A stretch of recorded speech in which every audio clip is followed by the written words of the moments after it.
Welcome, everyone, and we will open our session, our first panel discussion of the morning.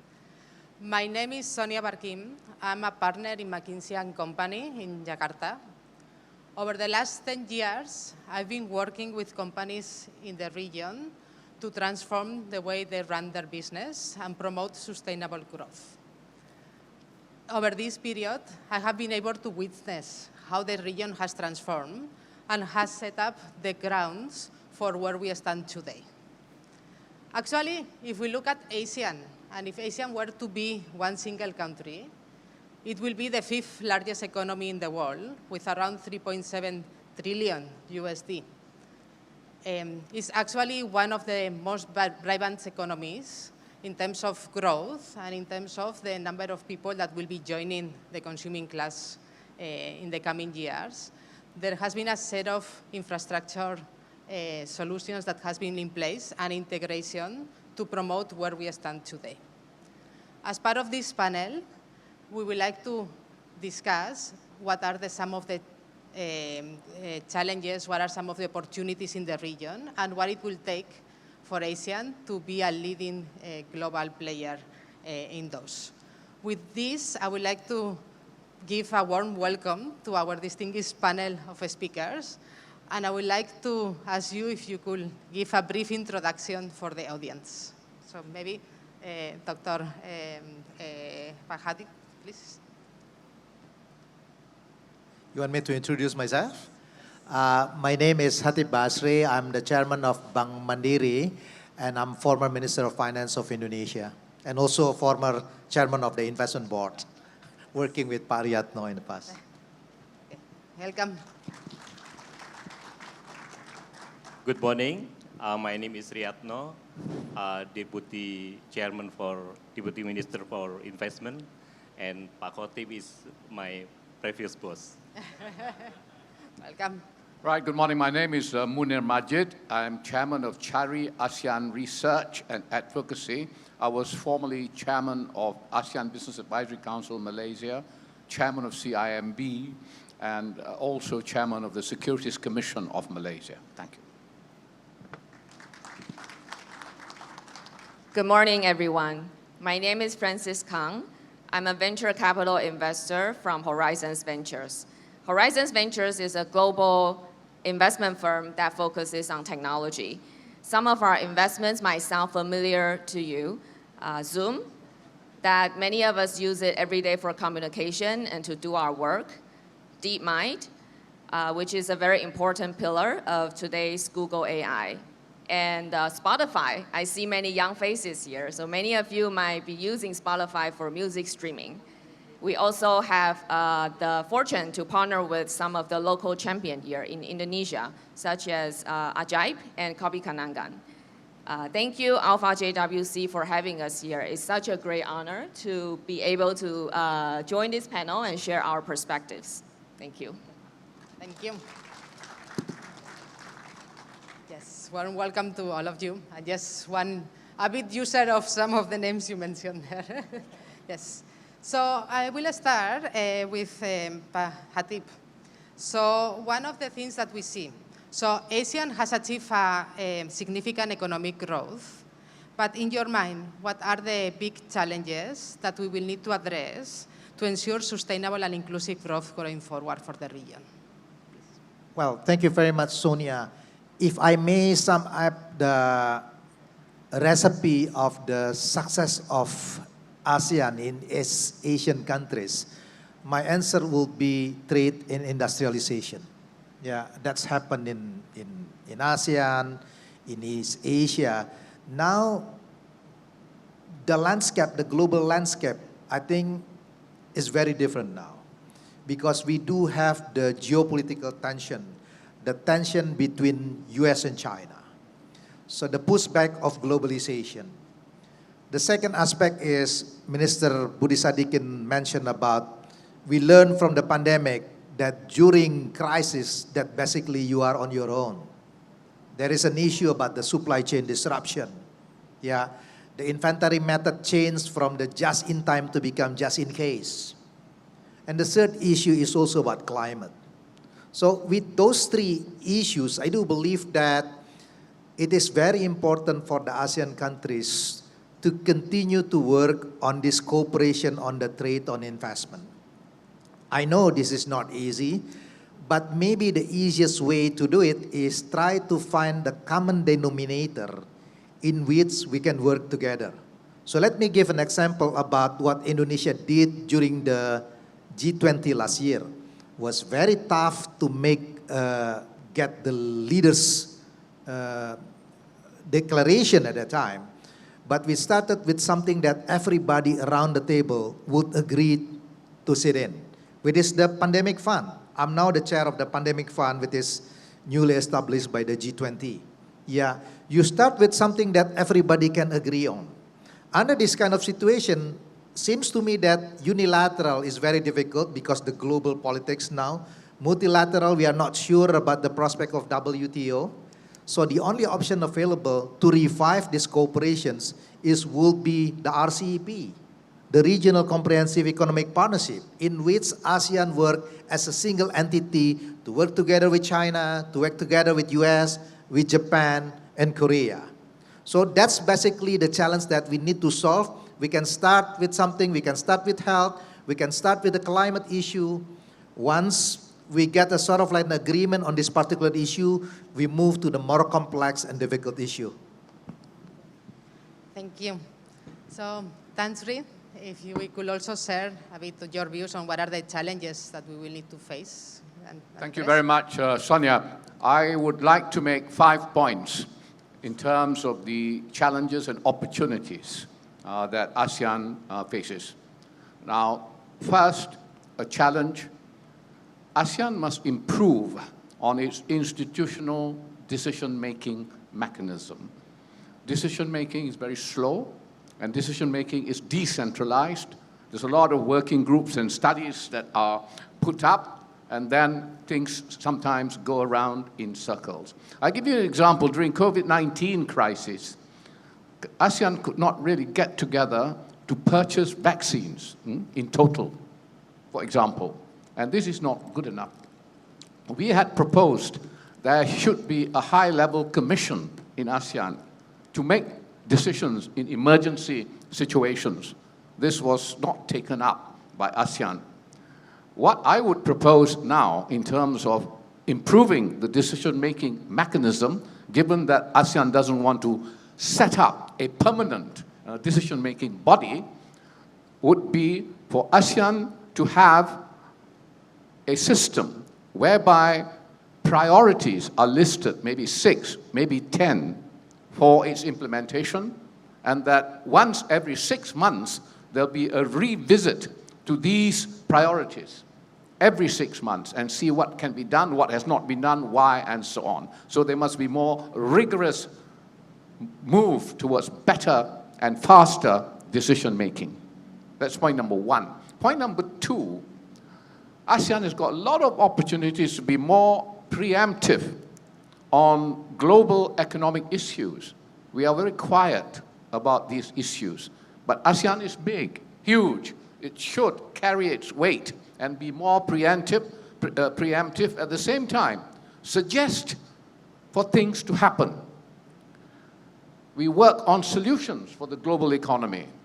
For example, why can't we set up an infrastructure project listing mechanism in ASEAN capital markets, maybe in Singapore, maybe for BRI projects, get them listed so it become a bridge between the suspicion of BRI and the realization of BRI, because then you impose standards on BRI projects through infrastructure project listing. So ASEAN could do that. For example, also, ASEAN should be talking about setting up bond markets regionally. At the moment, we are doing payment systems are being done bilaterally using local currencies. But what happens when I have a lot of rupees or a lot of rupiahs? Can I invest it in any kind of bond anywhere in ASEAN to earn money like people would in US treasuries when you have US dollars? So we have to, when we talk about having payment systems, it must come along with the development of bond markets in ASEAN. We must go for that. And then vaccines, coming back to the problems we had in the past, why can't we work with India, which is the largest producer of vaccines in the world, to start setting up vaccine production centers in ASEAN for the region? So that's point number 2. We can do some, more things than we have done. So point number 3, we are very defensive about green energy, right? We feel that, we're being pressed into costly green energy transition. Every ASEAN country seems to have a green energy transition plan. Never mind, it has to be done perhaps nationally. But I think regionally, what we can do is to talk and think about green energy production, generation, not just a transition. Indonesia, for example, has got green energy capacity of 3.6 gigawatts, of which only 0.01 gigawatts has been sort of realized. There's so much capacity to produce green energy in ASEAN. Of course, it needs capital. We have to work together to create it. And once you have green energy produced, you need the distribution and the transmission. We have to work together already in terms of production, distribution, and transmission of green energy. And we also have a lot of green cover, mangrove swamps, oil palm plantations, which are CO2 absorbent.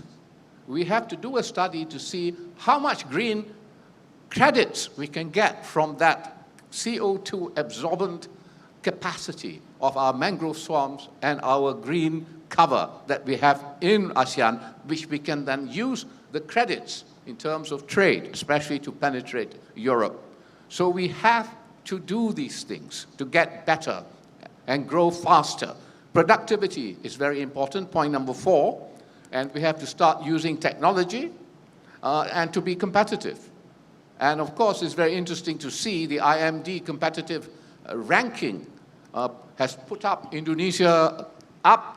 It was announced yesterday, it's gone up. So ASEAN countries must remember we must always, just because we are growing, we don't think money is going to flow in. We have to show productivity and competitiveness by using AI and robots, which always will increase output for firms and for aggregate production. And finally, I think ASEAN does not advertise itself, and this was a point that was made yesterday, as one investment destination. Every country goes out to say, I'm A, I'm B, and I'm C. But I think they've been talking for a long time about promoting ASEAN as one investment destination and then identifying the investment strengths of particular countries in ASEAN. But we market ASEAN. Whilst we can market individually countries in ASEAN, we should also market ASEAN as one investment destination. Thank you. Okay. Thank you very much. So as we talk to, yes. So as we have talked to the challenges, right, around like supply chains, and we need to actually look at what are we preemptive on thinking what the potential areas that we want to focus on are, right, like climate change and promote working together, right, and more ahead of time. My next question is for Dr. Riyadno. So how can ASEAN leverage its economic integration initiatives that are already running, such as the ASEAN Economic Community, to deepen region connectivity, to remove trade barriers, and to attract more foreign direct investments? Please. Thank you, moderator. Generally, ASEAN Economic Community should be an instrumental platform for building competitive sporting industry and enabling easy sourcing of part and component across region in ASEAN. As we know that ASEAN Economic Community envision, ASEAN has a single market and a production base. Until now, IEC, through its blueprint, has significantly facilitated investment based on complementary locational advantage, regional integration benefit, and for building regional production and investment network. This instrument amplify opportunity for firms to scale, source, and develop a more resilient regional supply chain network. In the next decades, ASEAN through IEC will also provide a new emphasis on developing and promoting MSEs in its economy integration effort. And at the same time, ASEAN will likewise embrace the evolving digital technology as leverage to enhance trade and investment, provide a business platform, promote good governance, and facilitate the use of green technology. And therefore, ASEAN member states should move forward with timely implementation of IEC milestone and program. Thank you. Thank you. So, as a global investor, I would like to ask also Frances to provide her view on how we can bring further investments into the region. Thank you. History has proven it to us many, many times, and I'm so glad to hear some of the panelists share the same view. Cooperation always brings prosperity. And we think that the initiative economic integration is so important. But if we take a step back and look at it in an even more broadly level, as a foreign investor like ourselves, what's more important for us is to identify more like-minded partners who focus on leveraging technology to support local economy and to enhance future productivity. So future productivity is also a key word that many of the panelists here have focused on many times. And for a foreign investor like us, we're very, very happy to hear that. Let me share one example. Indonesia is the second largest grower of seaweed globally. Can you imagine? And over 1.5 million households in Indonesia rely on seaweed cultivation for their livelihood and for their home income. Let's imagine a technology developed in Columbia University in the US figure out how to replace cotton, the functionality of cotton that make our textile, make our clothes, with seaweed. Imagine the economic opportunities that will arise if we can build a new textile industry in Indonesia using seaweed technology. So marrying technology with the unique nature and the abundant raw material here in Indonesia is a great example to attract more foreign direct investments like ourselves. Thank you. Thank you. Yes. So I hear technology a lot as part of our discussion, and you just highlighted the opportunities that this brings, right? But also we see that technology is disrupting the industries. So as we look forward, maybe Tan-Sri, how do you see that ASEAN can navigate the challenges of technological disruption? How we can upskill our workforce and create a future-ready labor market to remain competitive in the global economy? Actually, just now in the opening speech, a reference was made to the demographic dividend, that we're supposed to enjoy in ASEAN. Actually, ASEAN has already adopted a lot of new technologies already. The young people have been using the new technologies. E-commerce in ASEAN has grown tremendously. Huge amount of e-commerce has taken place. And of course, startups. I mean, Indonesia has had so many unicorns, and you have Goto sort of listed on NASDAQ. You have Grab listed on NASDAQ. And so we have embraced technology, but more will come. And there will be twists and turns in technology. And there will be challenges to some of the existing production means. There will be jobs displacement. Clearly, I mean, you can see, for example, in tourism, there will be a need for cross-skilling. I mean, brokers, nowadays, you just don't do a deal. You have to add value, to your advice much more. And back office, and these are usually the cost centers. Back offices will come under pressure with the greater use of technology and the disruption that it would cause. For example, Amazon, announced that they were going to close down, their human resource division because some repetitive work can be done, with AI. So there will be these kinds of challenges, Sonia, as you mentioned. So what do we do about it? We have to think about having unemployment benefits, transition support, social safety nets. And these are things we've not thought through enough. We have to start to think about it in ASEAN and in ASEAN countries. And then we have to have comprehensive reskilling and upskilling programs. Governments, education institutions, industry associations, and training organizations must get together to think how to focus on digitalization. And we have to transform traineeship and education systems. This is big, this is structural, this is long-term. So short-term, what we have to do is we have to have pilot partnerships in priority skills sectors. This is, look at Singapore, what it has done, and it has done very well in reskilling and upskilling short-term and getting companies to work with government and paying the trainees half their salaries,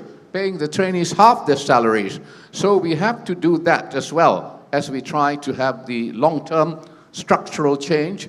We have to have short-term pilot schemes, and we have to imbibe lifelong learning culture because things change in technology all the time. We have to have flexible labor policies and work arrangements with changes in technology where people don't have to be present at work all the time. And we have to look at talent mobility within ASEAN. This is something which is lacking in terms of ASEAN cooperation. So those are the things that we have to think about. And as I said, ASEAN has taken to digital transformation like duck to water in finance, healthcare, manufacturing, agriculture, using computing, IoT, AI, big data analytics.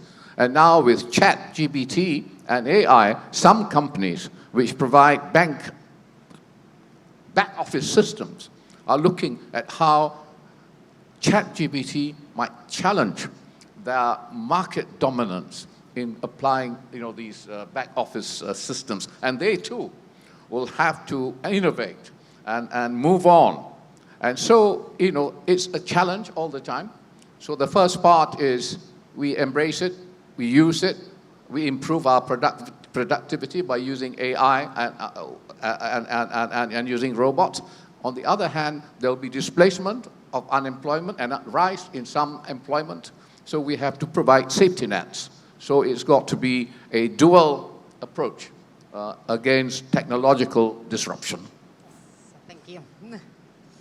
Yes, so across this dual approach, right, we discuss around embracing the technology and also upskilling our workforce. So my question for Pahatip is, as you look at the countries in ASEAN, right, what are your views on how we could ensure we have a future-ready labor market? What upskilling will be required?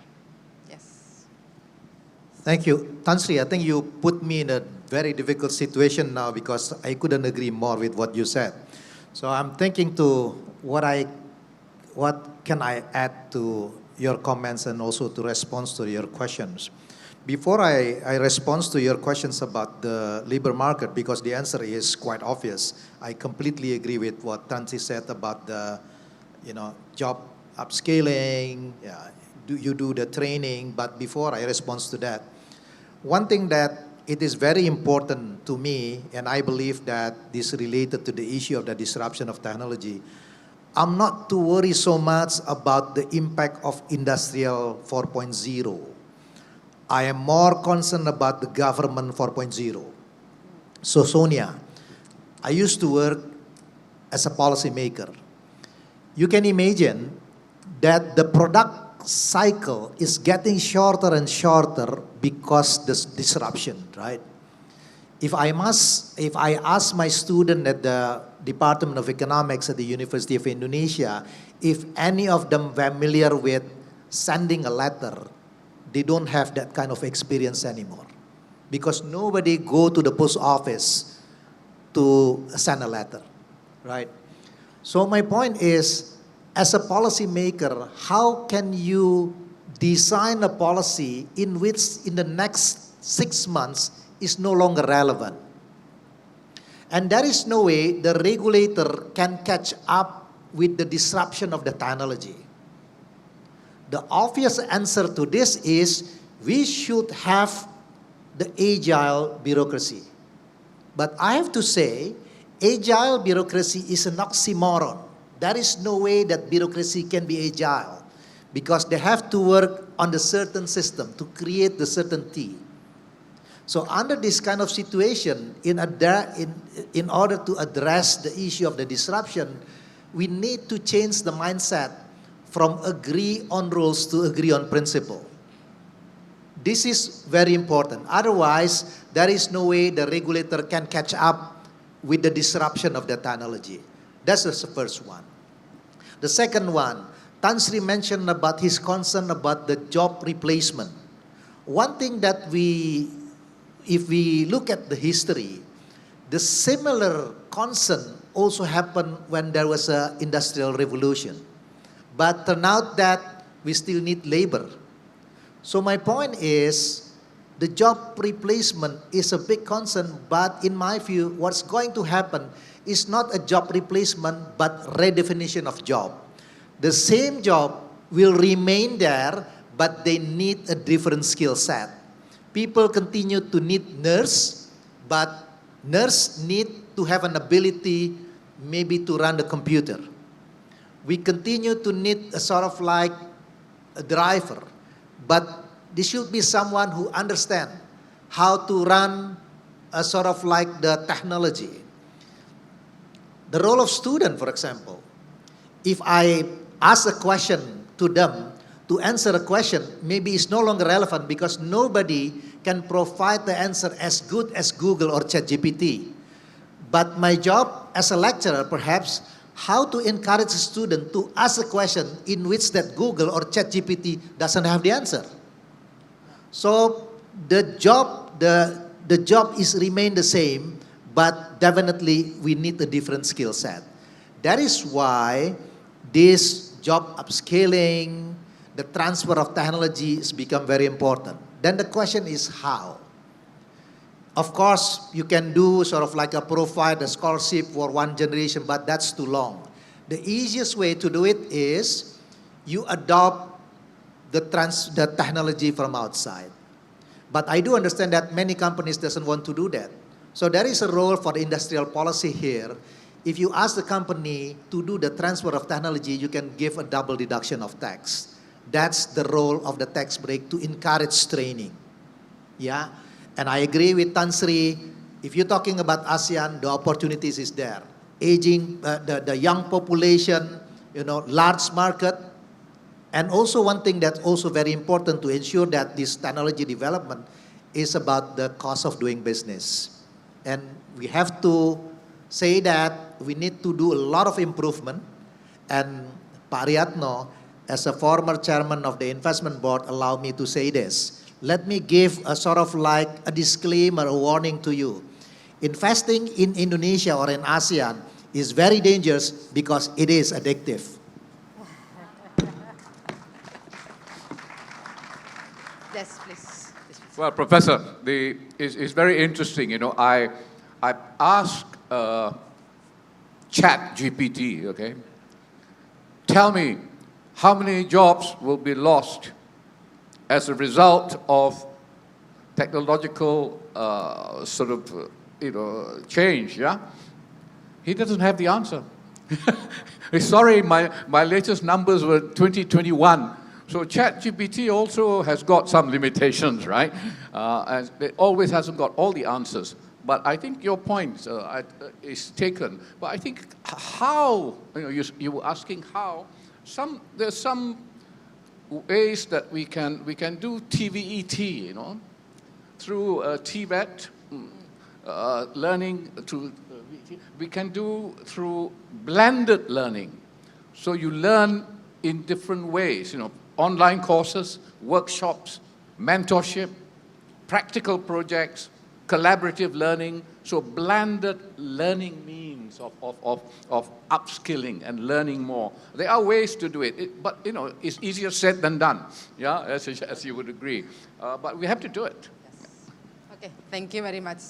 And actually, as part of McKinsey, we also look at the potential of the technology disruption, and what fully agree is more in terms of the skilling and re-skilling of the people, and there will be different profiles that will be required in the future. But fully agree of that's the way of thinking through how we can actually ensure that the capabilities are there. And I like the last point that Pahatip you mentioned of investing in Asia is addictive.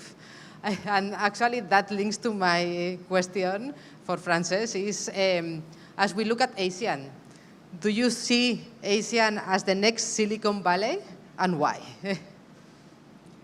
So yes, investing in ASEAN is addictive. I agree. And that is why we are so energized and so impressed every time we spend time with the local entrepreneurs here. To us, what's the most addictive and energizing part is the young entrepreneurs. And ASEAN is a very important growth engine, but not just for the 10 countries within ASEAN, but actually for the whole world. It contributes nearly 8% of the population, and most importantly, almost half of that population is young workforce who are willing to change, who are willing to embrace technology. And our vision and our excitement for ASEAN is twofold. Firstly, we want to identify the most capable, ambitious entrepreneurs who have the ability and capability to lead the countries. That's number one.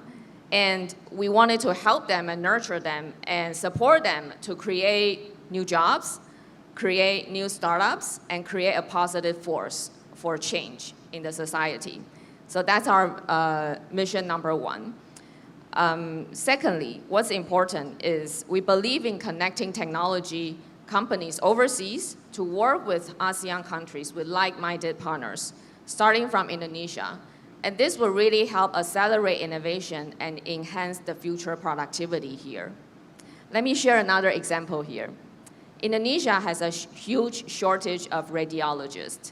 Do you know there are only 1,600 radiologists in this country of 270 million people? So let me break down the math for you. It means that for every 1 million people, you have only 6 radiologists to support your medical decision, from your brain CT scan to your chest X-ray. So earlier, the health minister shared about investing in health. We cannot agree with it more.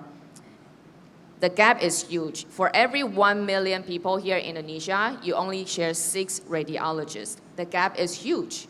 So how do we solve it? How do we help? Clearly, technology can help. Radiology AI can help close the gap. And this is not in theory anymore. This is actually real-life implementation.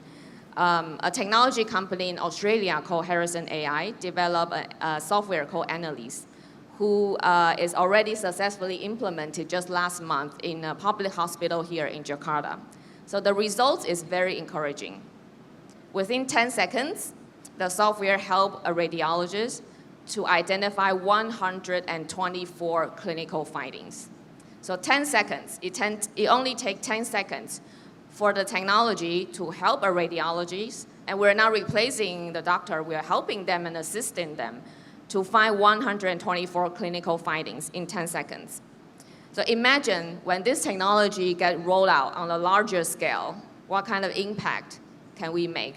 How many more companies, how many more workforce reskilling that we can achieve together? So example like this really reinforce our belief and excitement for ASEAN, that through collaboration, connecting technology to the uniqueness of ASEAN countries, we can really create an impact on a larger scale. And that is the opportunities that we're excited about. It's really for ASEAN to make its own path and create its own impact and destiny. Thank you. Yes. Okay. So this is a very exciting area. So I would like to ask Dr. Riyadno, what is your view? Do you think we could become the next Silicon Valley along these lines? Thank you, moderator. As home for then 630 million people on the world, third largest population, and over 50% which is under age of 30, and is the tech savvy. ASEAN is the largest growing internet market in the world. And in fact, around 3.8 million new users come online every month in the region. And in addition, ASEAN internet economy, which include travel, e-commerce, the media, is expected to reach 200 billion US dollar by 2025. And different state of development among member nations, including the area of digital technology and the reality. And the challenge to the ASEAN is to ensure the development gap is well addressed. And Southeast Asia is now becoming a hub for startup and innovation. Cities from Singapore to Vietnam, Ho Chi Minh are competing become the next Silicon Valley, home not only successful startup but also the mentors, investors, and institutions that support them. And Singapore is one of the countries that leading the way in the journey of digitalization around the world. However, it is very important to note that Silicon Valley has been around for decades and has a well-established ecosystem that has been built over time. And it means that it will take time for Southeast Asia to build a similar ecosystem. Thank you. Thank you. Yes. So, Pak Hatip, I saw you nodding on some of these topics. If you would like to add your views also on the potential and the growth. No, I couldn't agree more with, of course, with Pa Riyadno. I still, because in my view is, if we're talking about the global perspective, there will be if you look at the contribution of the global growth now, the role of the emerging developing economies, it's becoming very important now. Yeah, advanced economies, they only grew by about 1.6%, but if you look at the Asian emerging developing economies, they grew by about 5% now. And if you're talking about emerging developing economies, three central pole of growth: India with South Asia, China, with East Asia, and ASEAN. This is the region with how much? It's $2 billion, $3 billion GDP now. Yeah. And also, if you're talking about Indonesia, 50% of the ASEAN population is basically in Indonesia. Yeah. And more than $1 trillion has come from Indonesia. So if you can tap the market, the potential is really there. This is the thing that I wanted to add. Okay. No, thank you very much. I think that, as we went through the questions on the panel, I've learned a lot from this discussion. Thank you. Actually, what I take, is more of, as we are thinking through the opportunities and the challenges, how we can think through the priorities, how we can work together more effectively to address some of the challenges or be behind some of the big opportunities like green energy or climate change, right? How we can also build on the opportunities as part of the large population, as part of the technology and transformation that is happening. And some of the examples that were shared are some of the most innovative around the world, and they are here. And actually around the point that as we look at investments, there is big opportunity coming across. So as a closing of our panel, I would like to pass through to our speaker if you have any closing thoughts to share with the audience to keep in mind. I think the opportunities are great, I like to relate my first point in terms of decision-making mechanism and the opportunities. The ASEAN digital economy framework agreement that ASEAN economic ministers were supposed to sign soon has got 9 focus areas, and it would lead to an additional $2 trillion in economic size of ASEAN by 2030. The thing is, get it done. You know, there are 9 focus areas, get it done. So you don't sign and not get it done. The opportunity is great, but we must make decisions and get things done. So that relates to one. The other thing that is growing big in ASEAN specific is on EV. We haven't mentioned electric vehicles. And of course, which part of the supply chain would each ASEAN country be? I was talking to some countries yesterday. They said they're not part of the supply chain. They don't have any nickel like Indonesia has and the Philippines has. So we have to work out on the supply chain for EVs. We can be the center for EVs in the world. So we have to cooperate. And even if a country is not well placed, say like Brunei, we have to look, perhaps we can give them a training center, you know, for EVs, you know, accommodate everyone. Thank you. Okay, thank you. And yes, any other? Yeah. I agree that the opportunities is there, but the challenge is, let me back to my first remarks, is about how to make sure that the cooperation is there, because that's really the challenge. We are talking about the digital technology, the technological disruption, but there is a risk of the 2 Internet of Things because the techno-nationalism now. There is a risk of this pushback of globalization. So that is why this cooperation among ASEAN countries is very important. We don't have the luxuries to choose one side of this geopolitical tension. Yeah, so that is why don't we start on something that doable? Let's start on something that everybody around the table would like to work together, like this building block. Then we create a success story, and from there, we move to the more and complex and difficult reform. Thank you. Yeah. Thank you. To reiterate what I mentioned earlier in this discussion, in order to realize ASEAN economic integration goal, ASEAN economic community 2025 vision should be forward-looking, action-oriented, sustainable, enterprising, adaptable, and inclusive. Economic growth should no longer be solely dependent on prosperity, but rather anchor sustainably through effective government, empowered by advanced technology, and responsive to the emerging opportunity. Thank you. For us, I think the key messages have been shared. I think number one is really cooperation brings prosperity. And we have seen this in EU, in other parts of the world. I think the same thing will happen here in ASEAN if we can really foster collaboration, not just within ASEAN, but with the whole world. Take the best of each part of the world, bring it here, and use our natural strength. And the second thing, I think the secret sauce is really the young entrepreneur. Every time that we spend time here, we are the most touched, energized, and impressed by the drive that the young entrepreneurs here have. They really wanted to use what they know and learn to create something to lift the entire generation, to lift the entire country. And for us as an investor, it's very fulfilling because it's not just about financial return. It's also about making societal impact.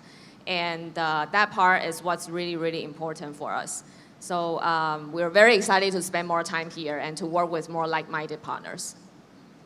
Good. So let's work all together. Collaboration will be critical. Move forward, big or small, but how we can move along the way.